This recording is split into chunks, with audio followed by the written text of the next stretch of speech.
In a while, I gotta get back. I love you, Mama. I love you too, baby.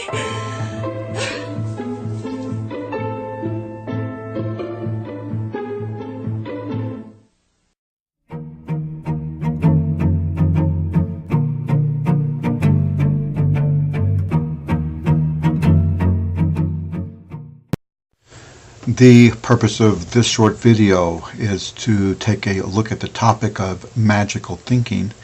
There are two ways to create, to facilitate magical thinking in your son, daughter.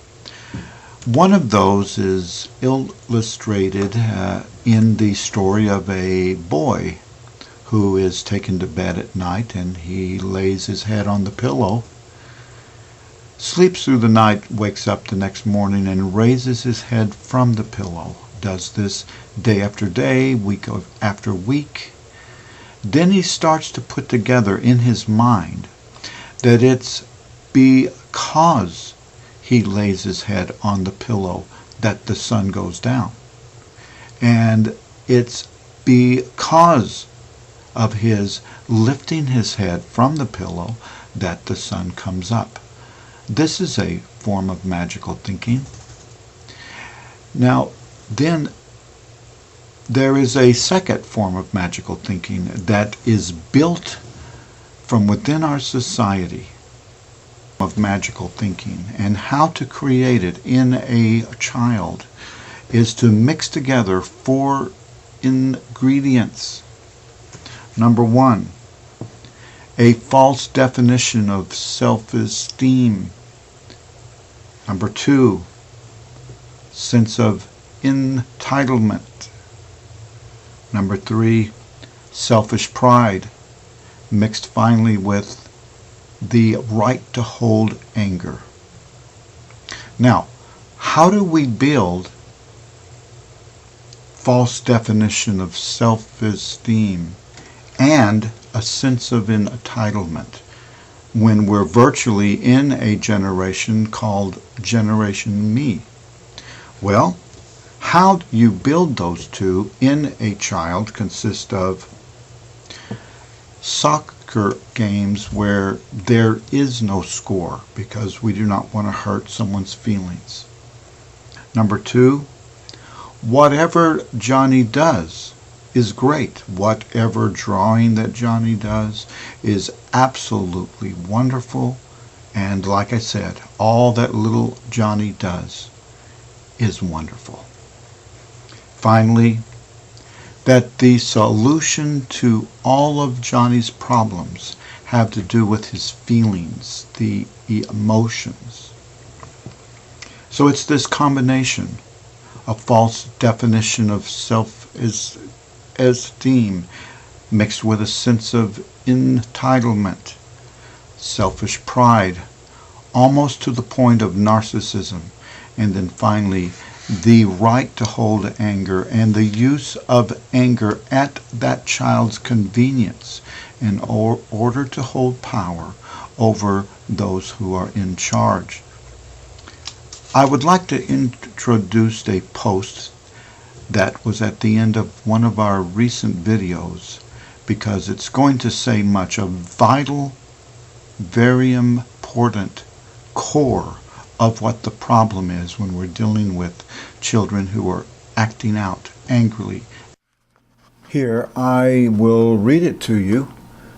The problem isn't that Johnny can't read.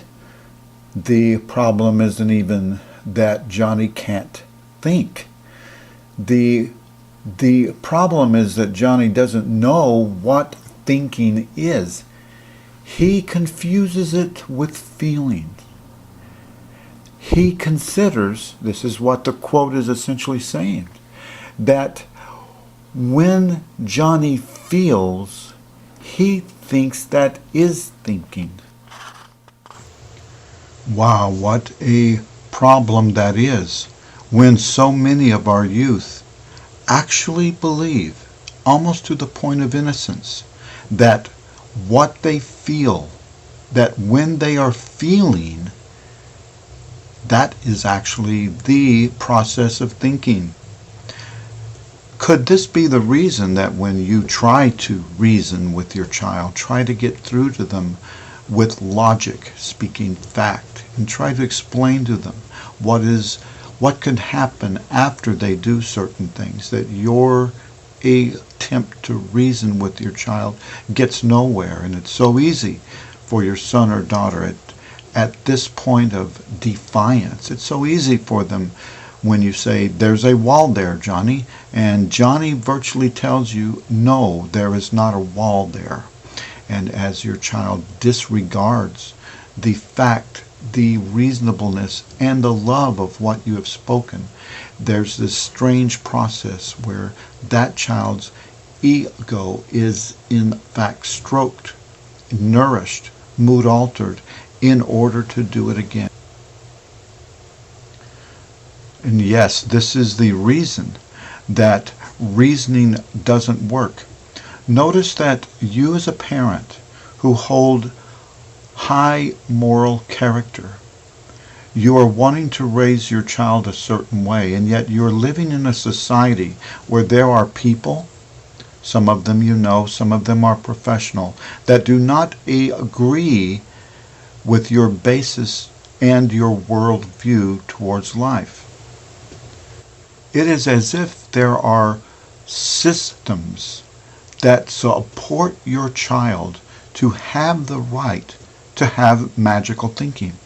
That what your son or daughter feels based on his or her personal convenience, personal creature comforts, that is what's right. Because after all, there is relativism.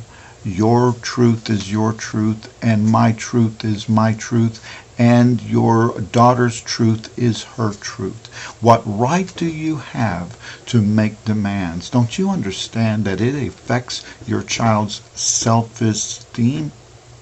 And you are contributing to depression and anxiety and envy and jealousy, that you are the reason.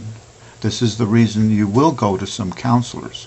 And when they sit in their offices, triangulate against you while you are in the lobby, it is as if they separate you from your child and make themselves the source of that child's compassion and reasoning, which the child then converts for his or her personal convenience. That mom, dad brought me to the counselor because mom and dad's reasoning is not sufficient, and mom and dad really don't love me. They only want their self-interests. What are we to do when there are systems, educational systems, psychology fields, much of which does support the concept that whatever's going to cause your child to become a well-adjusted human being is going to be based on it being on your child's terms, not on yours alone. Well, we are going to, and we are getting closer where we're going to be talking about how to build a team in your life. You see, there is no way to reason with your child when it's all on his or her terms. There is no way to convince her or him of a behavior is a harming thing as long as their reasoning is the vortex of all of that will be the final decision. So it takes your child coming to realize that there is actually an entity greater than your child's thinking. I am not saying God at this point, because these kids do not conceptualize what a God is, because they themselves are God. How then, in your son's life and in your daughter's life, is there to be established that there is an entity greater than their reasoning? And then on the issue of God, some of these kids, once they come to realize there actually is an entity greater than their thinking, sometimes they then realize that there may be a power greater than all of us that is in fact God. Keep on listening to these videos. Let's just build principle upon principle.